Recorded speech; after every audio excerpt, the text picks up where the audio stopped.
नमस्कार दोस्तों, स्वागत है आप सभी का हमारे इस चैनल सनातन बेला पर। दोस्तों, यदि आप भी अपनी लाइफ में कुछ नया सीखने की चाह रखते हैं तो इस चैनल को अभी सब्सक्राइब कर ले। दोस्तों, जिस किसी ने भी इस कथा को एक बार भी सुन लिया तो दोस्तों उसका जीवन सद्गति की ओर चल पड़ेगा, और जो लोग इस वीडियो को छोड़कर चले जाएंगे उन्हें जिंदगी भर पछताना पड़ेगा। दोस्तों, अगर जो स्त्री हम बताने जा रहे हैं, अगर इस स्त्री से अपनी पत्नी के अलावा आप सेक्स या शारीरिक संबंध बनाते हो तो दोस्तों शास्त्रों के अनुसार आपको पाप नहीं लगेगा और आपका जीवन सद्गति की ओर जाएगा। दोस्तों, आपकी शादी हो गई है या भविष्य में होगी, और यदि आपको दूसरी स्त्री के साथ संबंध बनाना चाहते हैं तो बना सकते हैं। दोस्तों, आज की इस कलयुग में शर्म आती है, लोगों के पास फालतू की वीडियो देखने का समय है, परंतु आज हम आपको देव ऋषि नारद और यमराज के बीच की प्रेरणात्मक कथा सुनाने जा रहे हैं। दोस्तों, पत्नी के अलावा इस एक स्त्री से संबंध रखना पाप नहीं होता है। दोस्तों, शास्त्रों के अनुसार कोई भी पुरुष पत्नी के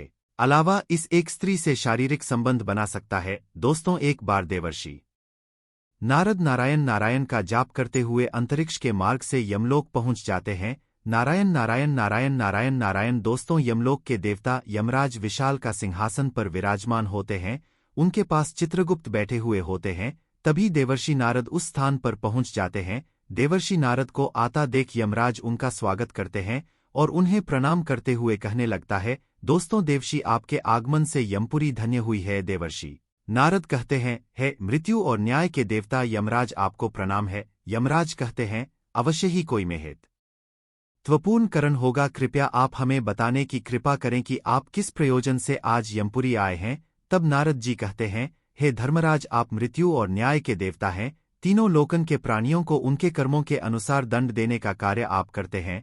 आपके पास समस्त प्राणियों और चारों दिशाओं का लेखा जोखा रखा हुआ है। पापी मनुष्यों को आप नरक में डालते हैं और पुण्यवान मनुष्य को आप स्वर्ग में भेजते हैं, इसीलिए आपको मनुष्यों के सभी पाप और पुण्य कर्मों का ज्ञान है। मैं आपके पास एक विचित्र प्रश्न लेकर आया हूं। दोस्तों, कृपया आप मेरे इस प्रश्न का उत्तर दें। फिर यमराज कहते हैं, हे देवर्षि, आप सत्य कहते हैं। दोस्तों, हमारे पास तीनों लोगों के प्राणियों का लेखा जोखा रखा हुआ है, क्योंकि प्रभु ने हमें यही कार्य सौंपा है। दोस्तों, हम प्रभु के आदेश से ही मनुष्य के पाप और पुण्य कर्मों के आधार पर उन्हें दंड देते हैं। आपके मन में जो भी प्रश्न अथवा शंका है, आप निसंकोच होकर पूछिए, हम अपने सामर्थ्य के अनुसार उनका समाधान अवश्य करने का प्रयास करेंगे। दोस्त, तब देवर्षि कहते हैं, हे यमराज, शास्त्र कहते हैं कि एक पुरुष को केवल एक ही स्त्री से विवाह करना चाहिए, एक ही स्त्री से संबंध बनाना चाहिए, किंतु मैंने यह भी देखा है कि कुछ मनुष्य अनेक विवाह करते हैं, अनेक स्त्रियों से संबंध रखते हैं। क्या यह पाप नहीं है? क्या ऐसे मनुष्यों को नरक में डाला जाता है? इस पर शास्त्र क्या कहते हैं? क्या कोई मनुष्य अनेक स्त्रियों से विवाह कर सकता है? कृपया आप मेरी इस शंका को दूर करें। यमराज कहने लगते हैं, हे देवर्षि, आपने समस्त मानव जाति के कल्याण के लिए उचित ही प्रश्न किया है। दोस्तों, हम आज के इस युग की बात करें तो जब पति पत्नी एक दूसरे की शादी के बंधन में बंध जाते हैं और एक साथ रहने की कसम खाते हैं, दोस्तों यह कसम आज के इस आधुनिक जमाने में हर कोई पंडित के सामने लेता ही है, परंतु आज की इस जमाने में कसम जो एक दूसरे के पति पत्नी के समय शादी के समय ली जाती है, वह एकमात्र कसम ही रह गई है। क्योंकि दोस्तों, शादी हो जाने के बाद एक ही पत्नी के साथ साथ कई बार संभोग करने के बाद या सेक्स करने के बाद पुरुष बोर हो जाता है और दूसरी पत्नी की तरह नजर लगाना शुरू कर देता है। और आज की इस जमाने में हर एक पुरुष शादीशुदा बस यही फर्क में घूमता रहता है कि इस औरत से और संबंध बना लो, फिर सोचता है एक और औरत से संबंध बना लो। ऐसे करते करते उसका मन किसी भी औरत के साथ नहीं लगता है, बस उसके मन में एक नई नई औरतों के साथ हवस बुझाने का ही मन बना रहता है। परंतु दोस्तों, एक ही स्त्री ऐसी होती है कि अगर आप उसके के साथ पत्नी के होते हुए भी संबंध बनाते हैं, शारीरिक या सेक्स करते हैं, तो दोस्तों शास्त्रों के अनुसार आपको पाप नहीं लगेगा। दोस्तों, संसार में मनुष्य एक से अधिक विवाह कर सकता है या नहीं, इसका उत्तर देने से पूर्व मैं आपको एक कथा सुनाता हूं। इस महान कथा में आपको सभी प्रश्नों के उत्तर मिल जाएंगे, इसीलिए आप इस कथा को ध्यान से जरूर सुने। जो भी इस कथा को ध्यान से सुनता है, मैं उसके 32 अपराध माफ करता हूं। फिर नारद जी कहते हैं, हे धर्मराज, आप उस कथा को अवश्य कहिए, मैं उसे ध्यान से पूरा सुनूंगा। तब यमराज नारद जी को वह महान कथा सुनाते हैं। प्राचीन काल की बात है। मध्य देश में एक अत्यंत शोभा इनाम नगरी थी। उस नगरी के एक अत्यंत गुणवान, बलवान और रूपवान राजा थे जिनका नाम था धर्मपाल। महाराज धर्मपाल एक न्यायप्रिय राजा थे। उनकी प्रजा उनके न्याय से अत्यंत संतुष्ट रहा करती थी। राजा भी अपनी प्रजा का अच्छी तरह से देखभाल करते हैं, प्रजा का सभी जरूरतों का अच्छी तरह से ध्यान रखते थे। महाराजा की सुकन्या नाम की पत्नी थी जो अत्यंत सुंदर, गुणवान, चरित्रवान और पतिव्रता नारी थी। महाराज धर्मपाल बाल और रानी सुकन्या बहुत ही दयालु स्वभाव के थे। वे हर प्रकार के यज्ञ, दान, धर्म तथा अनुष्ठान किया करते थे। उनके साम्राज्य में सब कुछ था, किंतु केवल एक कारण से महाराज, महारानी और प्रजा दुखी रहते थे। महाराज को कोई संतान नहीं थी, जिससे महाराज दुखी और चिंता में रहते थे। प्रजा को भी महाराज की ऐसी दशा अच्छी नहीं जा रही थी। कितने ही प्रयास करने पर भी महाराज इसको कोई संतान नहीं हो रही थी। महाराज ने अनेक वैद्य बुलाए, अनेक पुत्र प्रताप के उपाय किया, दान धर्म किया, व्रत किया, किंतु उन्हें किसी भी उपाय से संतुष्टि नहीं मिली। फिर एक दिन प्रजाजन महाराज के पास आते हैं और कहते हैं, हे महाराज, आप पुत्र प्रताप के लिए दूसरा विवाह करें। किंतु महाराज अपनी प्रजा की बात से सहमत नहीं होते। महाराज रानी सुकन्या से बहुत प्रेम करते थे, इसीलिए वे अपनी पत्नी का दिल नहीं दुखाना चाहते थे तथा महाराज शास्त्रों का भी ज्ञान रखते थे कि एक पुरुष को केवल एक ही स्त्री के प्रति एक नष्ट रहना चाहिए। दोस्तों, एक पत्नी के होते हुए कभी दूसरी स्त्री के पास नहीं जाना चाहिए। जिस प्रकार से एक मादा पशु के साथ दो नर पशु नहीं रह सकते, ठीक उसी प्रकार से एक पुरुष के साथ दो स्त्रियां कभी सुखी नहीं रह सकती। दोस्तों, जो पुरुष एक पत्नी होते हुए भी दूसरी स्त्री से संबंध रखता है, वह घोर पाप करता है और नरक में ही गिरता है। इसी कारण से महाराज दूसरा विवाह नहीं करना चाहते थे। फिर प्रजन महारानी के पास जाकर उनसे आग्रह करते हैं कि वे महाराज को दूसरा विवाह करने के लिए मनाए। तब रानी सुकन्या भी प्रजा के दुख समझती है और महाराज के पास आकर कहने लगती है, हे स्वामी, आप कृपया दूसरा विवाह कर लीजिए। हमारे राज्य को भविष्य में एक राजा की आवश्यकता पड़ सकती है। फिर महाराज रानी को भी मना करते हैं और कहते हैं, हे प्रिय, यदि मैं दूसरा विवाह भी कर लूंगा तो मैं पाप का भागी बन जाऊंगा, मुझे नरक में ही जाना पड़ेगा। और तुम बताओ, क्या तुम मेरे दूसरे विवाह से खुश रह पाओगी? तब रानी कहती है, हे स्वामी, आपकी खुशी में ही मेरी खुशी है। मैं मेरी सौतन को अपनी बहन मांगकर प्यार दूंगी। कृपया आप संकोच न करें, मुझे इससे क्षण मात्र भी दुख नहीं होगा। मैं आपको विवाह के लिए सहमति देती हूँ। तब महाराज कहते हैं, हे देवी, किंतु मुझे उस पाप से कौन बचाएगा जो एक स्त्री के होते हुए भी दूसरी स्त्री के साथ संबंध रखना से मिलता है? इस पाप से कोई मुक्ति नहीं है।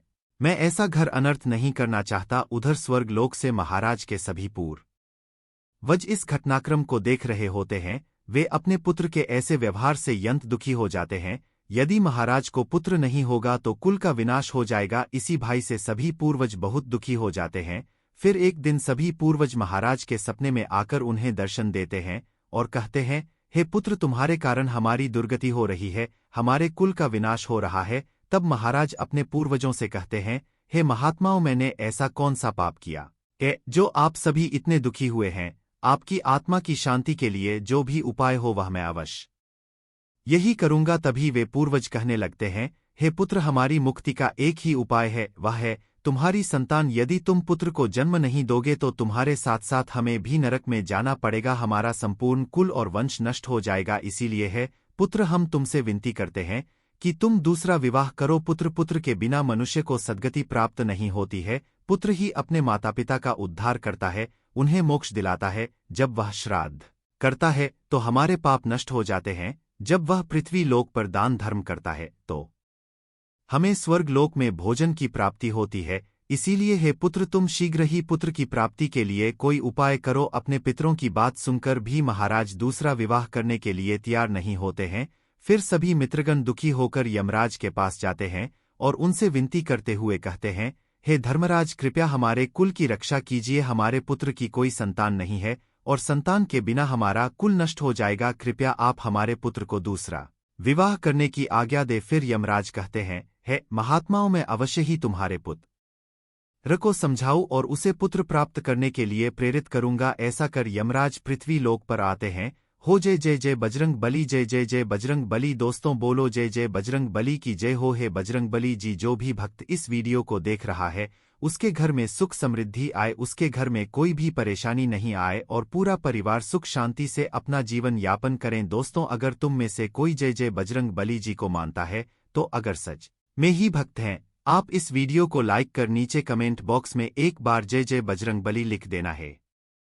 बजरंगबली जी, जो भी भक्त कमेंट बॉक्स में जय जय बजरंगबली लिखता है तो उसके मन में जो भी मनोकामना है वह पूरी कर देना। दोस्तों, कहानी को आगे बढ़ते हुए जब यमराज पृथ्वी लोक पर आते हैं और एक साधु का रूप धारण करके महाराजा धर्मपाल के दरबार में जाते हैं, उन साधु को देखकर महाराज धर्मपाल अत्यंत प्रसन्न होते हैं और उनका आदर सत्कार करते उनसे पूछते हैं, हे महात्मा, आप कौन हैं?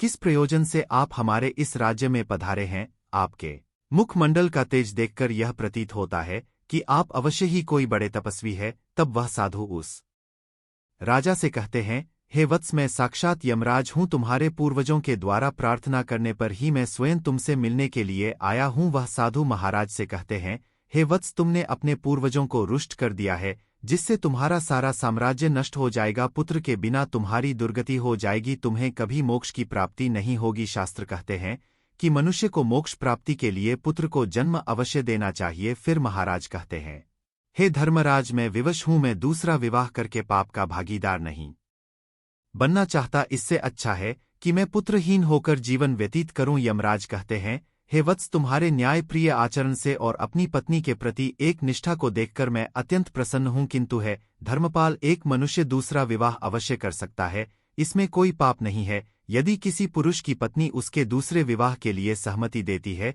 तो वह पुरुष दूसरा विवाह निश्चित ही कर सकता है, इसमें कोई पाप नहीं है। दोस्तों, शास्त्र कहते हैं कि यदि एक पत्नी से पुत्र की प्राप्ति नहीं होती है और उसकी पत्नी उसे दूसरा विवाह करने की अनुमति देती है तो उसे दूसरा विवाह करने में संकोच नहीं करना चाहिए। साक्षात यमराज के द्वारा ऐसे वचन सुनकर महाराज अति प्रसन्न हो जाते हैं और यमराज को धन्यवाद देते हैं। फिर यमराज उस स्थान से अंतर्ध्यान हो जाते हैं। महाराज धर्मपाल अपनी पत्नी सुकन्या के पास जाते हैं और उससे दूसरा विवाह करने की अनुमति मांगते हैं, तो महारानी सुकन्या उन्हें दूसरा विवाह करने की अनुमति दे देती है। तब महाराज दूसरी स्त्री से विवाह कर लेते हैं, जिससे उन्हें सुंदर पुत्र रतन की प्रताप होती है और उधर स्वर्गलोक में सभी पूर्वज भी आनंदित हो जाते हैं। दोस्तों, शास्त्रों पुराणों में बताया गया है कि मनुष्य धरती पर रहकर जो भी अच्छे या बुरे कर्म करते हैं उन सभी कर्मों का लेखाजोखा मृत्यु के बाद होता है और उसके अनुसार सजा और पुनर्जन्म मिलता है।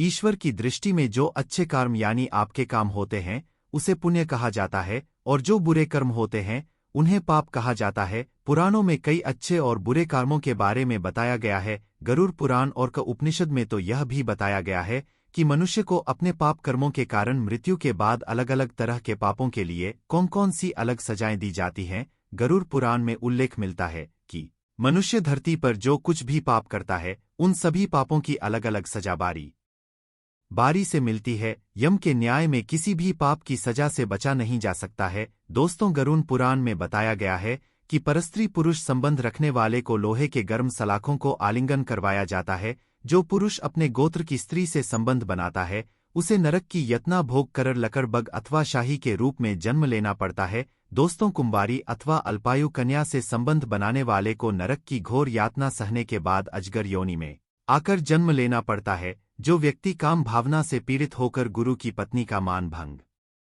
करता है, ऐसा व्यक्ति वर्षों तक नरक की यातना सहने के बाद गिरगिट की योनि में जन्म लेता है। दोस्तों, मित्र के साथ विश्वासघात करके उसके पत्नी से संबंध बनाने वाले को यमराज गधा की योनि में जन्म देते हैं।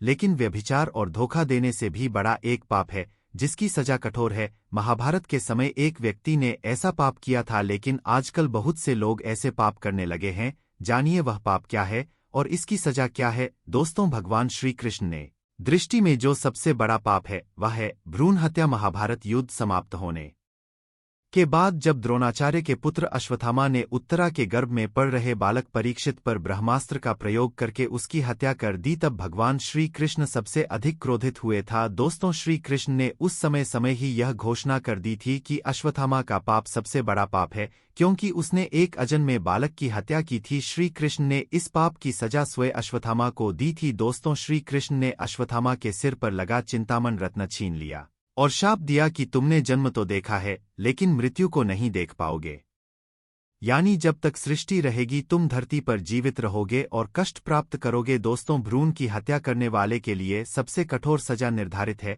और ऐसे व्यक्ति को कई युगों तक इस सजा का दंड भुगतना पड़ता है। गुरुर पुराण में बताया गया है कि अपने गोत्र की महिला के साथ यौन संबंध बनाने वाला पुरुष अगले जन्म में लकड़बग्घा बनता है। साथ ही कहा जाता है कि अपने गोत्र की लड़की से विवाह करने पर होने वाली संतान आमतौर पर मानसिक रूप से कमजोर, विकलांग या पूरी तरह अक्षम हो सकती है। गरुड़ पुराण को सनातन धर्म में महापुराण की संज्ञा दी गई है। इसके जरिए लोगों को बुरे कर्मों को छोड़कर बेहतर जीवन बनाने के लिए धर्म के मार्ग पर चलने का संदेश दिया गया है। गरुड़ पुराण में सही और गलत कर्मों की व्याख्या भी की गई है और उनके आधार पर यह बताया गया है कि किस पाप के लिए व्यक्ति को मृत्यु के बाद कौन सी सजा मिलती है। गरुड़ पुराण में मृत्यु के बाद कर्मों के आधार पर स्वर्ग और नरक मिलने की बात कही गई है। दोस्तों, एक बार अर्जुन ने भगवान से पूछा, मनुष्य ना चाहते हुए भी क्यों पाप करता है और पाप का फल भोगने के लिए नरकों में जेल में 84 लाख योनियों में जाता है। भगवान ने उत्तर दिया, कामना मनुष्य से पाप कराती है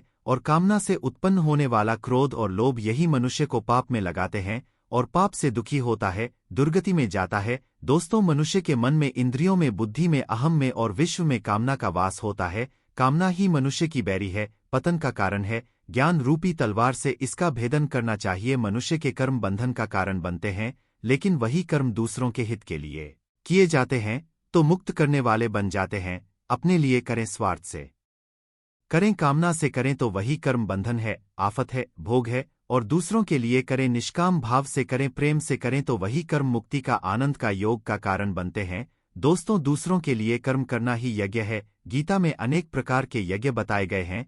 दूसरों के हित में समय, संपत्ति, साधन लगाना द्रव्य यज्ञ है। परमात्मा की प्रा के उद्देश्य से योग करना योग यज्ञ है।